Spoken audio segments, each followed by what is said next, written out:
সম্মানিত দর্শক, আসসালামু আলাইকুম। আশা করি আল্লাহ তাআলার অশেষ রহমতে সকলেই খুব ভালো আছেন।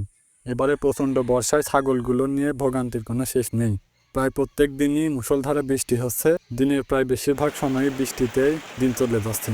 আর এই প্রচণ্ড বৃষ্টির কারণে ছাগলগুলো ঘর থেকে বাইরে বেরোতে পারছে না। আর যেহেতু কিছুক্ষণ পর পরই বৃষ্টি নামছে, এই কারণে ছাগলগুলো ঠিকমতো খাবারও খেতে পারছে না। তারা বাইরে বেরোতে খাবার খাওয়া শুরু করতে আবার বৃষ্টি চলে আসছে, তারা দৌড়ে ঘরে চলে যাচ্ছে। যদিও আমি বাইরে মাথার উপরে একটা পলিথিন দিয়ে দিয়েছি এবং ক্যারেটগুলো সেই পলিথিনের নিচে দিয়েছি যেন বৃষ্টি হলেও ছাগলগুলো খেতে পারে। তবুও বৃষ্টি যখন মুষলধারে নামছে তখন পলিথিনের উপরে বৃষ্টি পড়ার যে শব্দ, সেই শব্দের কারণে ছাগলগুলো খাওয়া দাওয়া বাদ দিয়ে ঘরে দৌড়ে চলে যাচ্ছে। আর একটা ছাগলের সমস্যা হচ্ছে, ঘরের মধ্যে ছাগলগুলোকে খাবার দিলে ঠিকমতো খায় না। এই কারণে ছাগলগুলো অনেকটাই শুকিয়ে গেছে।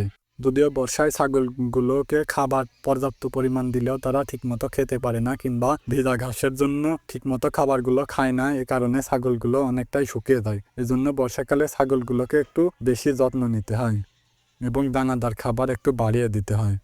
কিন্তু সমস্যা হচ্ছে, আমি আমার ছাগলগুলোকে দানাদার খাবার একেবারে দিই না বললেই চলে।